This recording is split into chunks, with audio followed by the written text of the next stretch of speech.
This episode is brought to you by Pepsi Wild Cherry. Pepsi Wild Cherry is bursting with delicious cherry flavor and a sweet, crisp taste that gives you more to go wild for. Getting wild may look different these days, but whether it's opting for a solo Friday binge watch or a big night out, everyone can indulge in their wild side with Pepsi Wild Cherry. Also available in zero sugar. So grab a Pepsi Wild Cherry and get wild.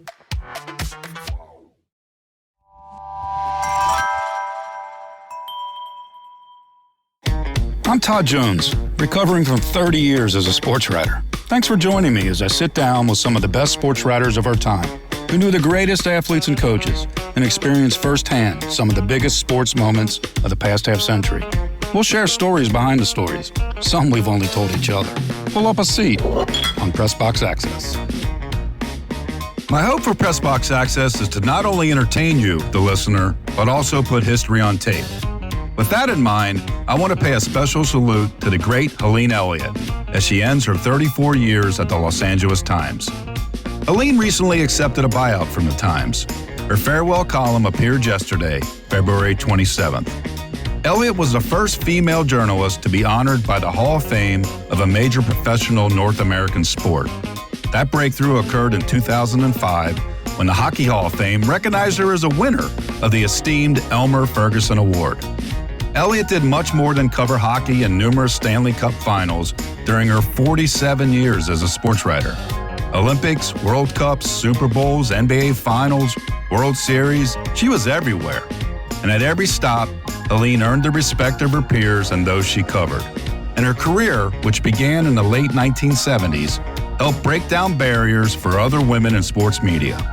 As a tribute to Elliott, we're once again publishing this episode, my conversation with her from February 2022. Helene, it's an honor to have you as a guest on Pressbox Access. Thank you. Thanks for asking. No, you were definitely a writer that I wanted to reach out to, and I'm so glad that you've agreed to join us. Your career has been so wonderful. You've been a trailblazer for sports media for women. And just, set the standard for all journalists, men and women, for many, many years in the sports world. So I'm real happy about this. Although I must say, Helene, sources have told me that in 1978, you were bumped from the cover of People magazine by Lenny and Squiggy. Is that correct? Oh, my God, yes. You really did your homework, didn't you? Yes. Well, I don't think it was a cover, but that was an interesting time, yeah. Whenever I tell people I was in People magazine, they don't believe it. I said, just look for the Lenny and Squiggy cover. So I'm sure somewhere on eBay somebody has a tattered copy out there. Well, Lenny and Squiggy on the Laverne and Shirley show in 1978, that's about as big as it got in America, right? So we'll forget People magazine. And what was that about, Helene? You were just early in your career. What was that story about? Yeah, they used to have a feature called Up and Coming where they would feature young authors or writers or actors or whatever. And I think there had been an item in the Chicago Sun-Times about me being one of the youngest columnists in the country. And I think somebody picked up on that, and they sent out a photographer and a writer. And I remember they posed it. It was in the locker room at Northwestern. Mm-hmm. And I remember somebody's big basketball shoes being placed next to me. So nice. That's a long time ago. Nice. Well, people might have bumped you for Lenny and Squiggy, but you haven't been bumped by the Hockey Hall of Fame. You were enshrined there in 2005. Your plaque is there. You were honored with the Elmer Ferguson Memorial Award, and the first female to be enshrined into a major pro sport Hall of Fame as a journalist. Well, to be technical, no media members are actually enshrined. We're honored with a media award, and that applies to basketball and baseball and football as well. We're considered media honorees as opposed to honored members. But I always tell a story about how when I won the Elmer Ferguson Award, and one of the perks is you get a jacket, and they put a Hall of Fame emblem on it, and it's really a nice jacket. And I was wondering what was going to happen because they'd never had a female winner before. So I get to Toronto for the ceremonies, and they're being lovely and treating me and my husband so well. And they took us to a tailor shop in Toronto. And I'm thinking, oh, this is wonderful. They're going to such great lengths, and they're going to tailor the jacket for me and everything. Except the tailor comes out from behind the back room of the shop, and he has 2 jackets in his hand, and he says, one is a men's 54 short, the other's a men's 54 long. Oh, come on. Which one is... Yeah, no, that's what it was, yeah. And I was just in such shock, and I didn't want to, be ungrateful because, this is such an incredible honor, but I was just kind of stunned that there was no woman's option, or certainly nothing even close to my size. So it was kind of something a little story I tell them whenever I read about another woman getting a media award or Hall of Fame award now for female hockey players. I always say, just make sure your jacket fits. Right. I think what that represents is what you had to overcome and what you did, and so many other female journalists breaking down the walls that, when you started in the late 70s, it was such a different business. And here they are, they're going to honor you, and they give you a men's jacket. It's difficult for people now to imagine what it was like back then because, now you turn on any sports event and there's a female sideline reporter, and increasingly often, and it's wonderful, there's female play-by-play announcers. Mm-hmm. Leah Hextall in hockey, female analysts like Doris Burke, who is absolutely the best in the business. So it's common to see female broadcasters and writers and columnists now, and it certainly wasn't back then. There were so few of us. We all knew each other, and we would kind of trade tips on, which managers or coaches were hostile and which were welcoming, and which players you would likely have difficulty talking to and which players would be supportive. So it's a very different time now, and that's one thing I'm very glad to have seen after all these years. What is it about the career that you've had that comes to mind, when you think about how special it's been all these years? Well, just to pick up on your note about busy, on Sunday I was at the Chargers. On Monday I was at the Lakers. On Tuesday I went to the Kings practice. On Wednesday I wrote a column about the fact that Staples Center is going to have a name change. And last night I was at the Ducks. So that gives you an idea of the variety. What was that intro from A Wide World of Sports? The infinite variety of sports or whatever. But exactly. Certainly I grew up in Brooklyn, in this tiny little far remote corner of Brooklyn. And, to have imagined then that I would have covered 17 Olympics and have been lucky enough to be at World Series and NBA finals and Stanley Cup finals and Super Bowls and all these other things is just incredible. I could not have fathomed it at that time, and I've been very lucky along the way. But it's and the thing is, people will often ask me, "What's your favorite sport?" Mm-hmm. Or what's your favorite event to cover? And my answer is always the one I'm covering at that time, because I think you have to approach it with a freshness, or else you're cheating yourself and you're cheating your readers. Mm-hmm. That's the great thing about sports, is that no 2 events are the same. Right. It could be the same 2 teams, but the outcome isn't going to be the same. The tone may not be the same. The style of play may not be the same. The weather conditions or whatever may not be the same. So it's never the same experience. There's always something different. There's always different motivation on the part of the athletes. So that's what keeps me doing this, is just, and I think it's a question we all have. You're sitting in your living room watching a game and you go, what was he thinking? Exactly. Well, after the game, I can ask him or her. Right. It's what are they thinking? What makes one athlete thrive under pressure and another one get nervous? What makes one athlete be a leader and another one a follower, or whatever else it is? There's just such an infinite variety of the human condition, for lack of a better term. It makes people tick, and being a journalist to a degree is a license to be nosy, mm-hmm. to ask questions that you really couldn't if you're in a social situation, and the answers you get are sometimes really mind blowing. Yeah, and you've covered so many great events. You mentioned 17 Olympics, World Cup, Super Bowl, NBA Finals, World Series, Wimbledon. We're going to talk a lot of hockey and Olympics. Let's start with hockey.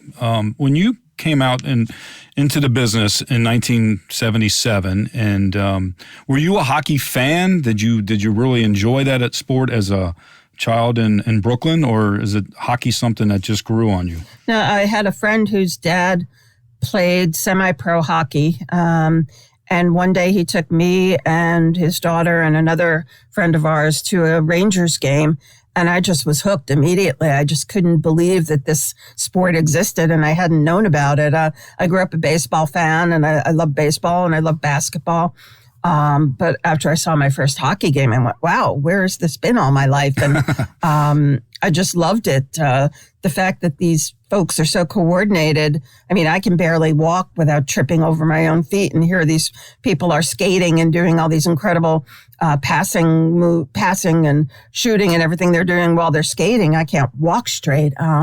So I was fascinated by the skill involved. And again, from where I grew up, I mean, places like Toronto and Montreal seemed so exotic and far away. Right. That was another part of the attraction as well.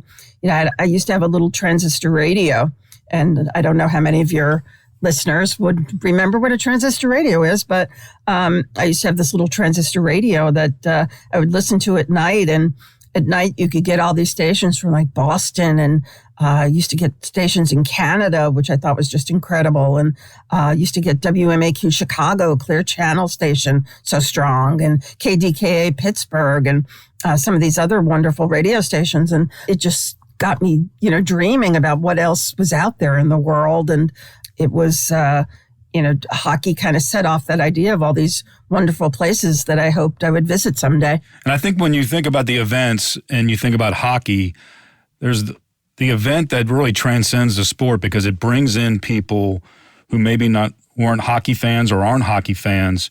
But in 1980, obviously, the Miracle on Ice happened in the Olympics up at Lake Placid, New York. And you were one of the fortunate ones to actually be in that building that night.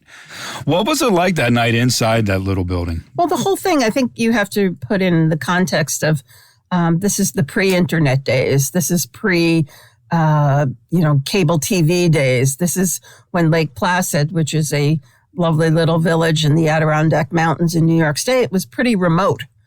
So being there, you had a hard time getting a sense of how big this was becoming.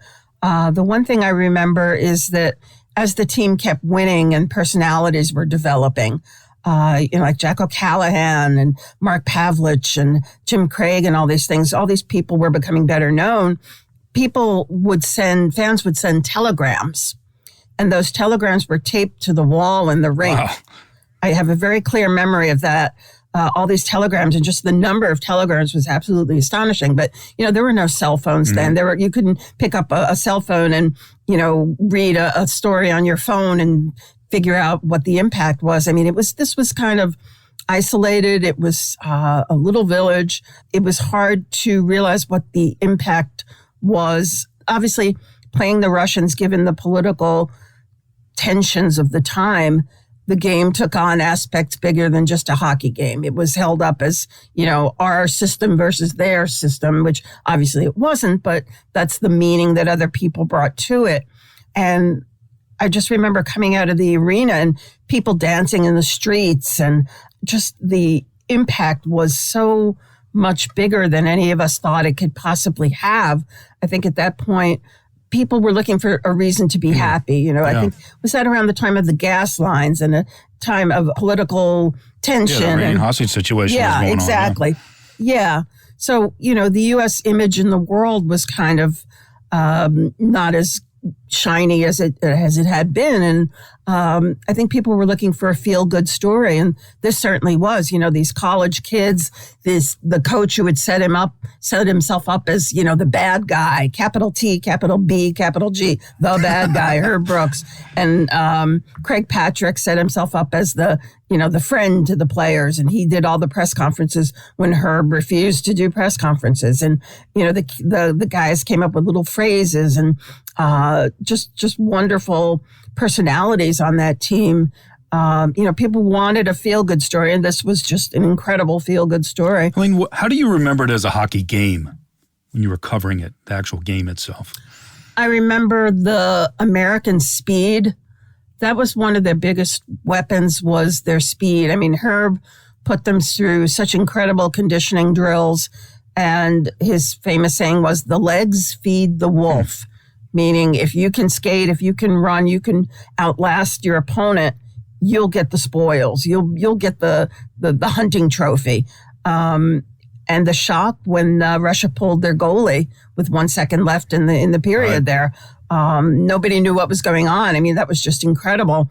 And later, of course, the players said they didn't understand it either. But I mean, it was this incredible sense of, you knew you were at an event that was memorable, but certainly nobody could have imagined that we'd still be talking about it 40 plus years later. Right. Do you remember having to write? Was it a type of event where like, oh my gosh, this is pretty big? How do you remember it as a writer? Yeah. I remember that an editor changed my lead, and I still kid him about it for all these years later. Wait a minute. What did you write, and what was it changed to? I wrote about walking outside and seeing people jumping up and down and dancing in the streets. And I was on the street, and I was standing next to a guy who was wearing Russian team jacket and hat and one of those furry hats. And he was watching it and kind of half smiling. And he saw me and saw my American credential. And he said, and he put up his finger as in number one sign and goes, one, you are number one. And that I had that in my lead, and somebody changed that to going into the Olympics. Everyone said the Russians had the team and the U.S. had the dream. And I didn't like the lead, but hey. Well, the Miracle on Ice is something out, like you said, who would have thought 40 years later, and we're still talking about it, it transcended the actual sport of hockey. It brought in non-hockey fans. And when you think about it, the hockey player who transcended the sport and brought in non-hockey fans is Wayne Gretzky. And you had the fortune to cover him a lot. I wanted to ask you first about him as a player. I stood next to Gretzky. I'm 6'1". They list him at 6 foot. He's not 6 foot tall, right? Mm-mm. No. How big is he? It's we always say hockey rosters. I say 6'1" Canadian, and then you convert it to U.S., which is less. But yeah, I mean, I think that's part of Gretzky's appeal was, you look at LeBron James, he's a basketball player. Right. You look at football players, beefy linemen, they're football players. Wayne Gretzky looked like any guy walking down the street. I mean, maybe thicker thighs because of the skating, but I mean, he looked human. He looked approachable. He was relatable in terms of his stature. The way he thought the game, the way he saw the game, the way he saw plays before they developed was incredible. And I always say that, as many points as he got in his career, think of how many more he could have had if he had wingers who were close to his skill level. Think of all the passes he made that were so good that people may not have expected them. Right. And so couldn't finish them off and score goals. He probably could have had another 500 points if people finished off some of those passes. Think about he only had 2,800. Yeah, only, yeah. I mean, come on. Yeah. I mean, his numbers are insane. 61 NHL records, 894 goals, 2,857 points. It's the type of thing when you look at it, it's almost hard to comprehend. What number jumps out to you the most about Gretzky when you think about his career? That if you subtract his goals and just his assists, he'd still be the leading scorer. Wow. It's a wonderful discussion and argument to get into, is comparing athletes from one era to the next, and which is, impossible to really do, but it's one of the things that makes sports fun is, you bring your favoritism or your knowledge or to an argument like that. But I mean, Gretzky just was like no one we had seen before in terms of, Bobby Orr comes closest in terms of just that incredible vision, that incredible ability to project what was going to happen. To know where to be, to know where to just pass the puck. But when you think about that era, the speed of the game, the openness of the game, was Gretzky just part of making teams play that way, or was it just that was the era of hockey? I think that was part of the era of hockey. 8-6 scores, and I can remember Kings and Edmonton playoff games, 8-6 and 6-4 and those kind of scores. And now it's a 3-2 league, as Darryl Sutter famously said, and he's right. But I think one of the things is that people like Gretzky and the scorers are so rare. The people with natural goal-scoring talent are so rare that the NHL seems intent on, instead of making everybody catch up to that level, the NHL seems intent on dumbing it down. They allowed interference and hooking and holding because people couldn't possibly reach Gretzky's level. And the only way they could compete was by bringing Gretzky and great players down to a lower level. You look at the NHL and you go, you have this incredible talent. Let them use their talents. Get rid of the hooking and holding and interference and hacking and whacking. But that would mean that probably 200 players couldn't play in the league anymore. Why do you think that is, Helene? Why do you think hockey as a league, the NHL, why did they take that approach? Again, because there's just not as many talented people as there are average players. And no offense, please, to be an average NHL player is still infinitely much more talented than any garage league player, or I don't know if that's going to come out sounding right, but what I mean is that, there's so few extraordinary players. Why not feature them and cater to them rather than allowing the lesser talented players to drag them down?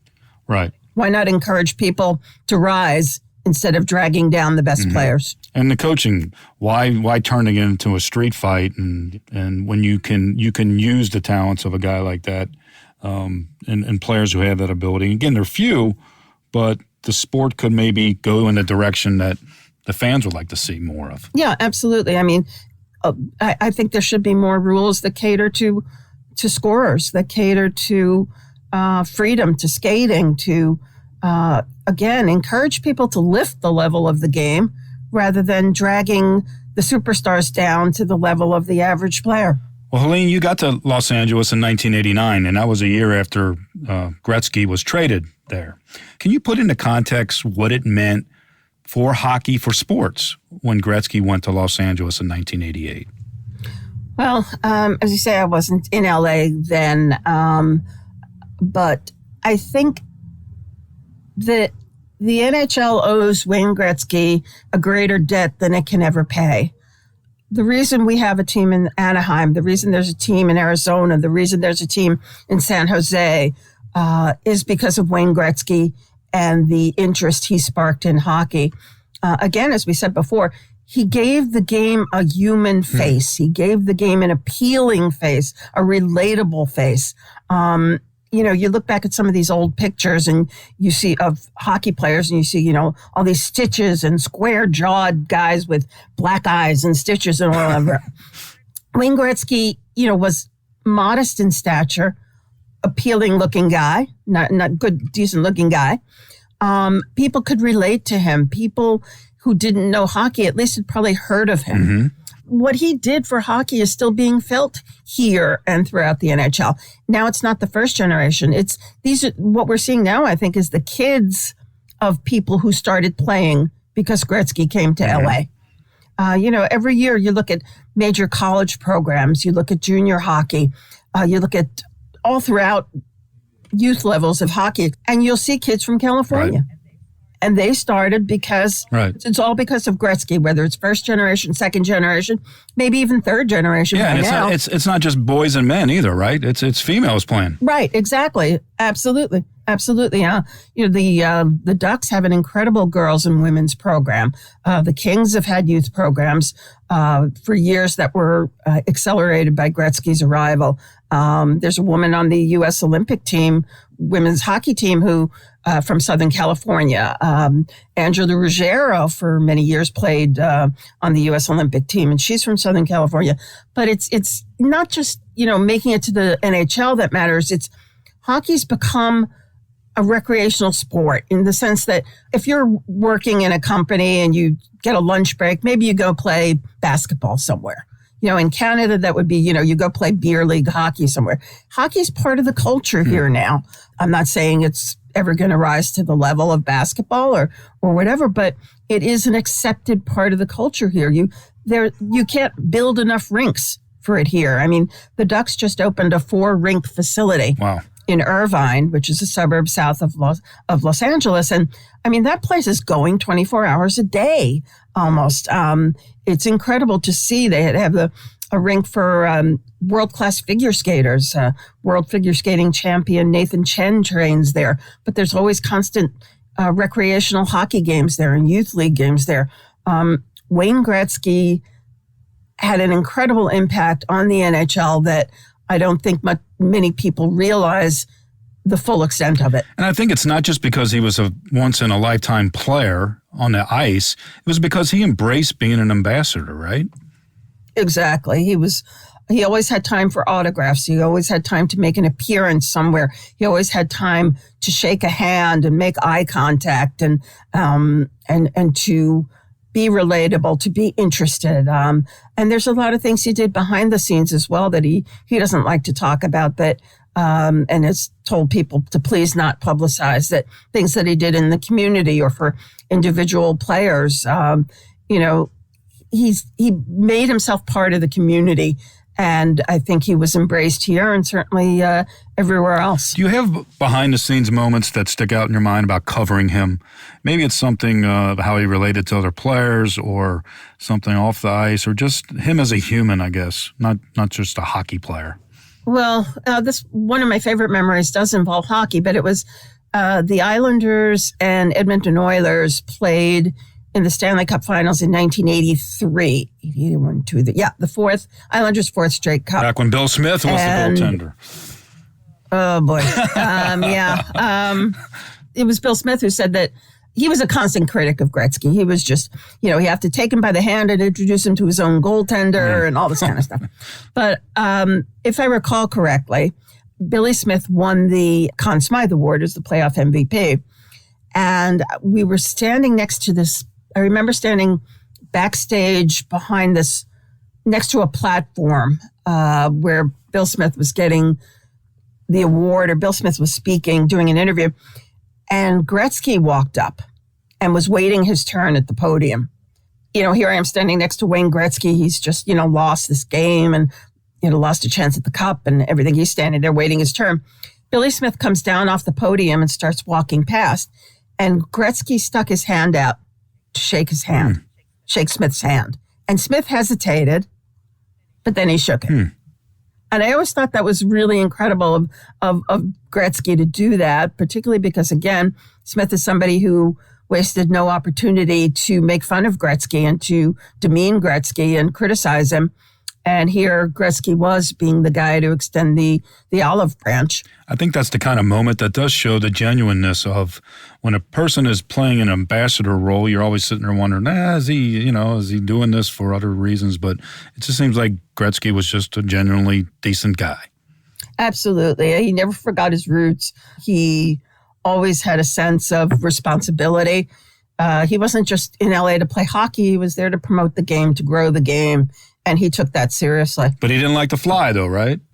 That is correct. I have another story on that as well. Okay, all right. Here we go. My memory is a little faulty here, but the year that the Bruins and Oilers played the Stanley Cup Final, it's and 88, the game in Boston Garden, the power went out in Boston Garden, and the game had to be suspended.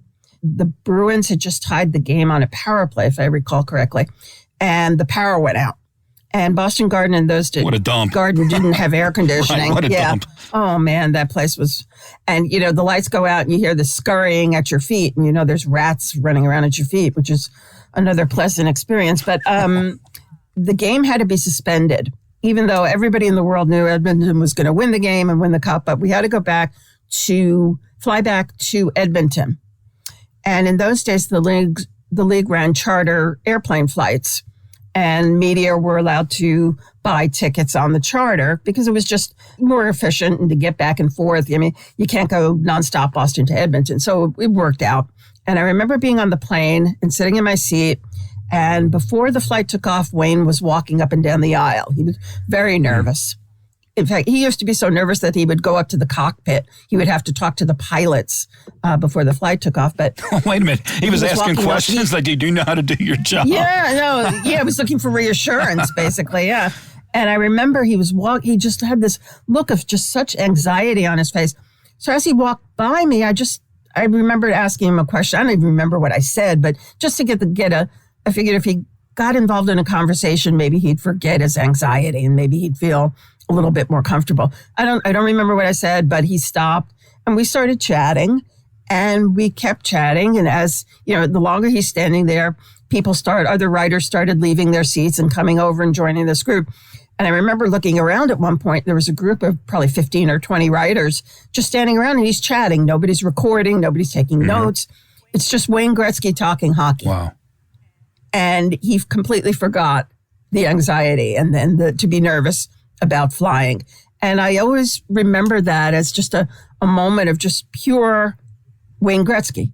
He just was standing there. We're talking hockey, and who better to talk hockey with than Wayne Gretzky, for God's sake. Exactly, right? I mean, if you're going to chit-chat about hockey, hey, you got the great one right there on the flight with you. Mm-hmm.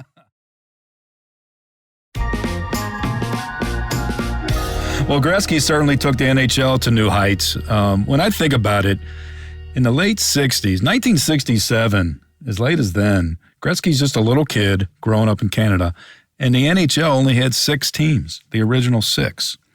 And you think about it now, it has like 32 teams, and it's everywhere. Like you said, even in sunny California, the rinks are just full all the time with kids playing hockey. And I think one of the things that's been interesting about your own career, when you were covering a lot of hockey starting back in the 80s even, seeing it grow, you have seen the sport mushroom into this. What have you enjoyed about being a hockey writer? I think hockey players have always been the most humble and approachable of all the athletes I've dealt with. And I hate to make blanket statements because within every group of athletes, there's good ones and bad, people who are nice and people who aren't nice. But on the whole, hockey players have always been the most humble, the most down to earth, most approachable, the most open. Why do you think that is? I've always theorized that because so many of them were from Canada and everybody in Canada seems to be so nice. But I think it's the team ethic. And, you can say that the team ethic is what makes hockey wonderful, but it's also something that I think has held the sport back, held the NHL back because, you look at the NBA is built on personalities. Right. And that's great. It's like pro wrestling that way, right? You got good guys, bad guys, marketed. Yeah, absolutely. You say LeBron and people know who you're talking about. You say Kyrie, you say, whatever name that you put out there, people know who you mean. Because it's built around the personalities. Hockey, the players seem much more comfortable as a unit rather than being singled out. And that's wonderful. It's, the relative lack of egos is just wonderful. It's admirable. But it also, I think, holds the sport back in terms of promotion. And I've always felt that that's one thing that has, among other factors, kept hockey from really exploding in terms of audience. Yeah, I think it's almost related to what you were talking about with how the league tried to dumb down the game and hold a guy like Gretzky in check, right? It's almost like it's this natural reaction that the sport has to somebody rising up too high as an individual. Yeah. It's all about the room, as the players say, the room. I think there's actually a name for it. I don't know where it comes from. It's called tall poppy syndrome. Like if you are the tallest, you immediately get cut down. You're not supposed to stand above the rest. And that is something I've seen very frequently in hockey. It's the money has changed things certainly, but I think it's still the best, on the whole, the best group of athletes to cover. Also, I think with hockey is the passion of the sport itself. It's more of a, despite its growth, it's still more of a niche compared to, say, the NFL or the NBA. But within that hockey world, the fans are really, really into it. And I'm sure as a reporter or a writer, you know that more than anybody because you hear from them, right? You hear from them. Oh, absolutely, because there's this sense of, well, the Lakers got a story on the front page of the LA Times. How come the LA Kings didn't? And, fans are passionate because they know there's so many factors working against their team being covered or being featured on TV, or, how many times when they're featured on TV, the names are spelled wrong, or, local TV, certainly. Yeah. I've seen Wayne Gretzky's name spelled wrong so many times. It's just crazy. But yeah, there's this sense of, you're not just a fan, you're an advocate of the game. And the passion is there. The passion is wonderful. Well, it's certainly there in the spring during the playoffs, which to me, NHL playoffs, the Stanley Cup playoffs are unlike just about anything that I had the fortune to be around as a writer. You've pretty much covered every Stanley Cup finals just about since, 1980? I think you haven't missed any, have you? Yeah, I mean, the Stanley Cup playoffs are just the intensity of it, and the whole, in hockey, the whole thing where they're growing the beards, where teams promote unity by having all players grow beards. Love that. They turn into lumberjacks. They just it's great. But there's a sense in the Stanley Cup playoffs of that's harder. The Stanley Cup, I believe, is the hardest trophy to win. I really do. Why do you believe that? I've written that and had people say, "Oh, why do you say that?" Because of the physicality of hockey, because of the condensed nature of a playoff series. You're playing one team, best of 7. There's a lot of opportunity for personal rivalries, for fans to hate each other, for just the physicality to ramp up. The trail of the Stanley Cup, I think, is tougher. I've covered NBA playoffs, and that's pretty grueling too. But when you add the physicality of hockey, that I think makes it just physically more demanding. Do you have a favorite anecdote that sheds light on just how tough it is for the players? A memory of covering all the different playoffs? Not really. I mean, it's just the sense of just every year, the unwavering commitment it takes. It's just been so different these last couple of years because of COVID and bubbles and lack of travel that I haven't covered the last 2 Stanley Cup finals, for example, but it's just this sense of you're all in for 2 months. It's just 2 months of exhilaration and exhaustion. What's it like for a writer? 2 months of exhilaration and exhaustion and deadlines and terrible deadlines. They're very long days. I mean, you go to the morning skate, you check the lineup, you check to see who's doing what to who and who's on which line, and you talk to the coach, and you ask who's the starting goalie is, and you're told, no, we're not telling you. But it is a very long day. You go to the morning skate, you write something, go to the game later, have to write something. If your deadlines are early, you may have to write 2 or 3 different versions of your story or column. So it does become plus, overtime, unlimited overtime in the playoffs has a way of wreaking havoc with deadlines. Now that's one thing I wanted to ask you about. Covering overtime hockey. What was the worst night for you covering Stanley Cup playoff hockey that went into overtime? Gosh. Well, the Islanders Capitals was 1987, I believe. Quadruple overtime. Please correct me if I'm wrong. They might still be playing. It ended at 1:57 in the morning, and the shots on goal were 75-57. I'll always remember that. But yeah, I mean, by 75 shots. The goalie 75-57. The goaltender had to look like Bonnie and Clyde's car. I mean, come on. Kelly Rudy was one, and I want to say Bob Mason was the other. But again, my memory is somewhere. I lost my memory changing planes in Chicago at some point. But I mean, just 1:57 in the morning. And I remember, afterwards going down to the locker room to talk to players, and the Capitals PR guy walking through the locker room and saying, room is closed at 2:30 in the morning. And it's like, oh my God, the absurdity of it was just ridiculous. I mean, I've covered quadruple overtime. I've covered quintuple overtime. You as a writer, you're not rooting, but you're on edge because as soon as something happens, you have to send a story. Right. You have to make sure you're getting it all right, update the statistics. provide context, and then go downstairs to do interviews. So it's just a jumble, and it's a lot of, fast thinking and fast typing, and it's just very chaotic sometimes. Quite an adrenaline rush. Yeah, absolutely. And I guess that's why those of us who are still doing this still do it. It's the adrenaline rush. Yeah. Well, you covered so many great hockey moments. We talked about the Miracle on Ice, and we talked a lot about the Stanley Cup playoffs. I did want to ask you about one particular moment in the Stanley Cup finals, and that's in 1994 when the New York Rangers ended their 54-year drought. And you were in the Garden, Madison Square Garden, that night when they beat the Vancouver Canucks 3-2 in Game 7. What do you recall about that night, especially since, you grew up in New York, you grew up in Brooklyn, you know what that meant. What was that night like covering that game? Oh, gosh. Just the whole sense of euphoria of how long it had been, all those years Islander fans would chant at the Rangers, 1940. And, they didn't have to hear that anymore. I remember somebody in the crowd holding up a sign, "Now I can die happy."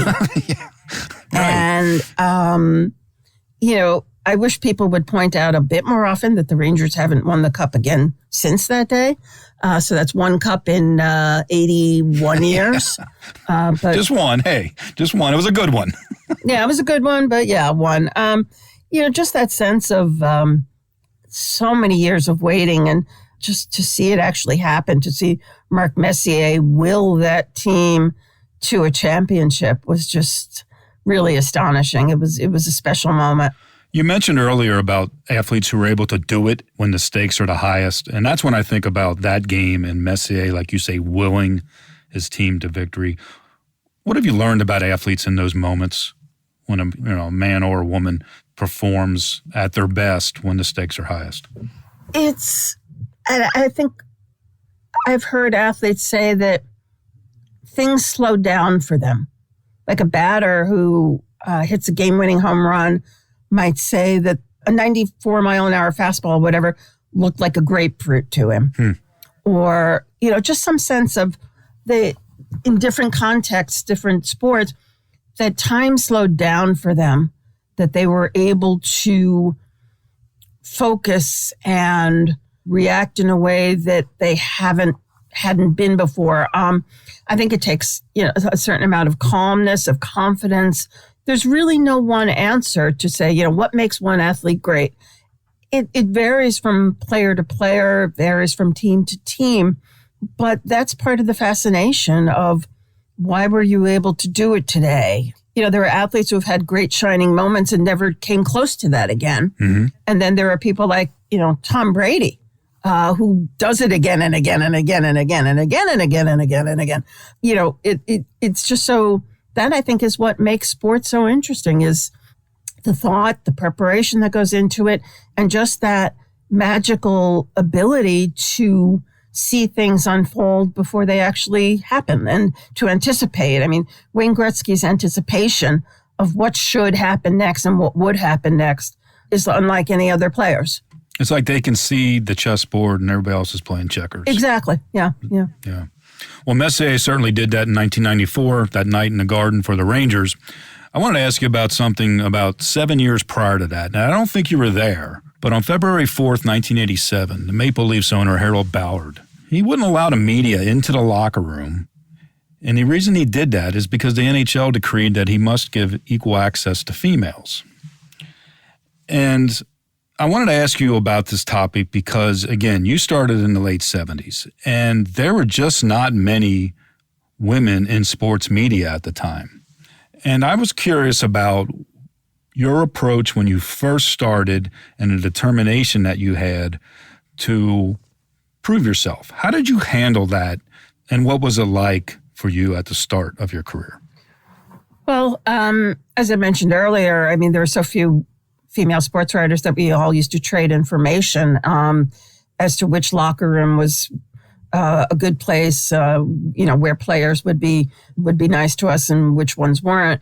I think the thing that was maddening was that it was kind of a patchwork of rules. There was no one set rule from the major sports leagues. So, within the NHL, you'd get teams that would allow you in and teams that wouldn't.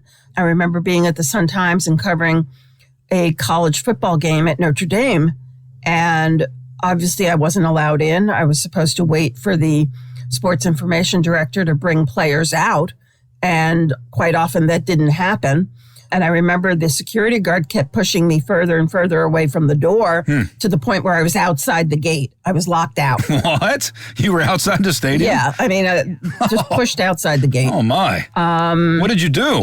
What did you do? Well, I got back in. But, I mean, I think that, there among our colleagues, there were some men who were very helpful and either would, help us advocate for equal access or would help by bringing out players or quotes or, bring out quotes for us when we couldn't go in.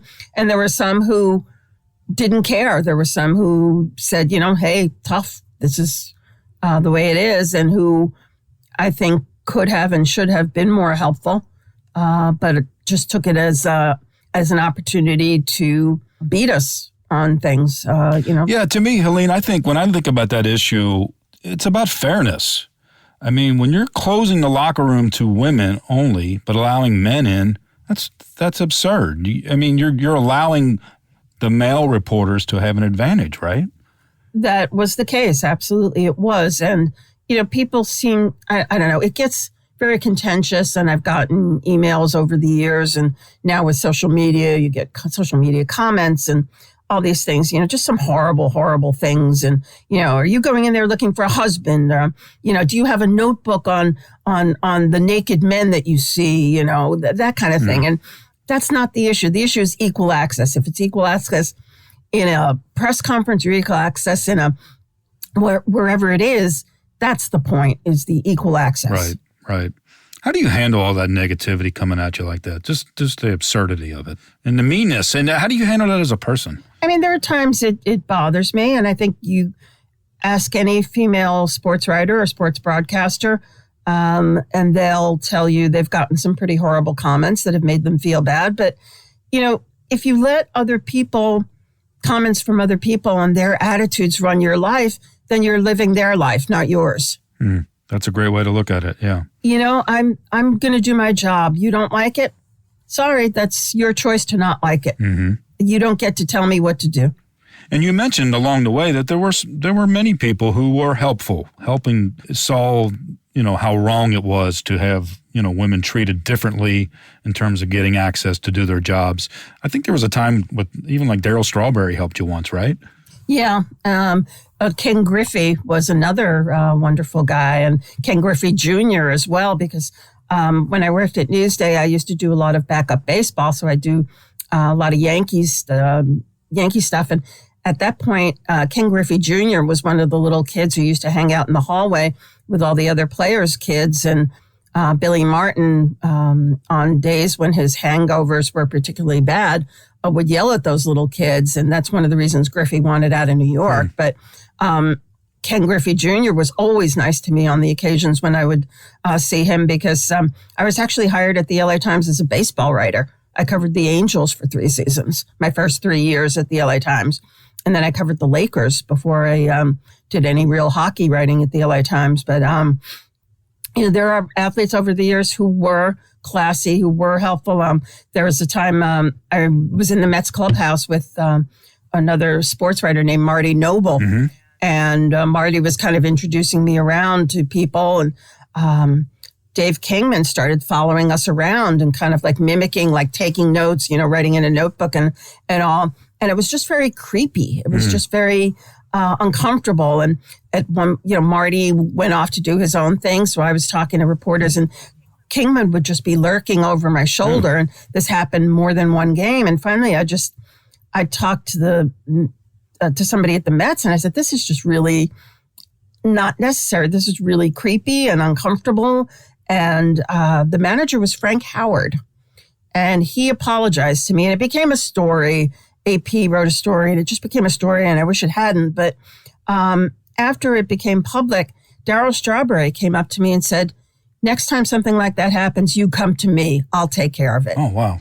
which I thought was really incredible. Yeah. That's great. Yeah. That's really great. I think, I've read where you have said before that, the journalist in you was always, I don't want to be part of the story. I don't want to be the story, right? But I do think it's important to document what this was like, because I feel like, the people who had doors opened up to them, and rightfully so, should know what it was like, should know what you had to deal with, and you and other women, the women of especially the late 70s, early 80s. And really the unfortunate thing is it's still a problem, it's still a societal problem. Hell, it happened with Jared Porter, right?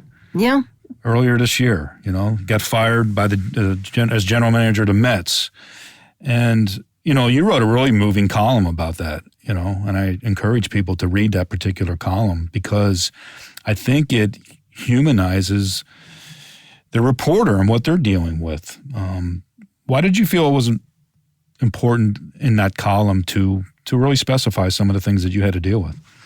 As on the whole, sports writers have what other people perceive to be a dream job. Mm-hmm. And in many ways it is. Absolutely it is. I've seen sports events I never dreamt I'd see. I've been to places around the world I never imagined I'd get to visit. And I think on the whole, people don't want to know about the problems we have. I know on planes, you talk to the person next to you, or used to, in pre-COVID days, and they said, "What do you do?" "I do this." "Oh, what do you do?" I'm a sports writer." "Oh, wow, you are so lucky. And, you get to see the Lakers play." Yeah, but there is some work involved. They don't want to hear that part of it. And I've always just kind of, taken the position of, I don't want to spoil somebody else's dream. They don't need to know what goes into the sausage. And I'll just say, it's been a wonderful experience.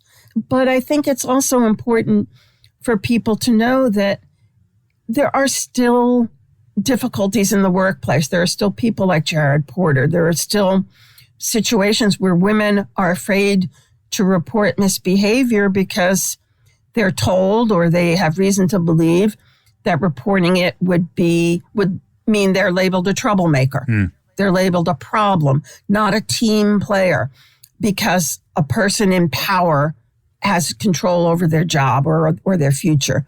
Power corrupts in many cases. And it's about power.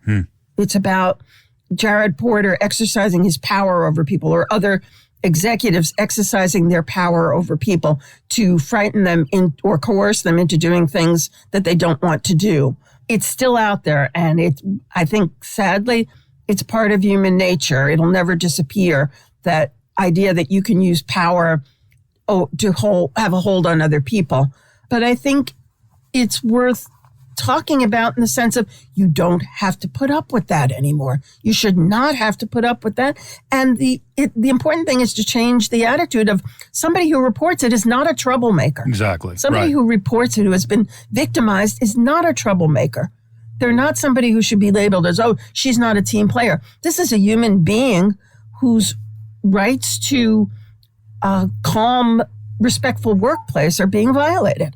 Do you take a lot of pride in knowing that you were part of a wave of female reporters in sports media that did make a difference in regards to this? I mean, I think that the attitudes in society were changing at the time as well. If I played a small part, and I want to mention also that there were some women before me, Laurie Mifflin at the New York Daily News, Mary Flannery in Philadelphia, Joan Ryan, there were Robin Herman, Jane Gross, were all writing a little bit ahead of when I was there. But, if I played any small part in it, I'm happy that people might think that. But I don't know how many women out there today know what it used to be like or care what it used to be like. Sometimes I wonder if I've had any impact at all. And other times I'll hear from readers who say, such and such a column really meant something to me. I mean, like the column you mentioned a few moments ago about harassment. I wrote about harassment I had experienced as a young reporter, and the fact that I did not really know how to handle it. And I mean, I heard from other women saying, yes, I know exactly what you mean. And a number of them shared their stories of what had happened to them. And some of it was absolutely horrific. Absolutely horrible, horrible stuff. about how people in power took advantage of them, treated them terribly, coerced them, terrorized them at work. You know, it's just awful, awful stuff. So when you hear from people who say, you know, that story, I identified with that, or people who say, you know, I've been reading you, I felt like I was there. When I read your column, I felt like I was there. That to me is the ultimate compliment. And that's why I keep doing this, to hear things like that. Well, it's amazing that you're still just doing it at such a high level with such great passion for it, the energy, like you said, keeping it fresh, you know, the unknown of the daily sports world. What's going to happen? Who's going to win this game? What's going to make that trade? Has it really been a dream job when you think about it? Absolutely. I mean, again, here I am, this kid from such a far corner of Brooklyn that it hasn't been gentrified, that, you know, and here I am all over the world, 17 Olympics, World Cup soccer, Stanley Cup finals, NBA finals, World Series. I mean, it's just stuff I could never have dared to dream of. And absolutely, it's been an amazing experience. Well, Helene, I really do appreciate you joining us. You've made a real difference in sports media. I know your peers all agree with me on that.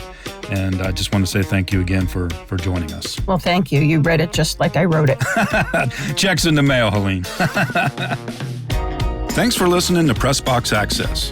If you enjoyed this episode, please be sure to subscribe and follow us on Apple Podcasts or on your favorite podcast app. We'd love for you to review us. 5 stars would be nice. Follow us on social media. Drop us an email at pressboxaccess.com. And be sure to spread the word. Everyone is welcomed here. This has been a production of Evergreen Podcast. A special thank you to executive producers Michael D'Aloia and Gerardo Orlando, producer Bill Huffman, and our audio engineer Dave Douglas. I'm your host, Todd Jones. It's closing time. Rock on.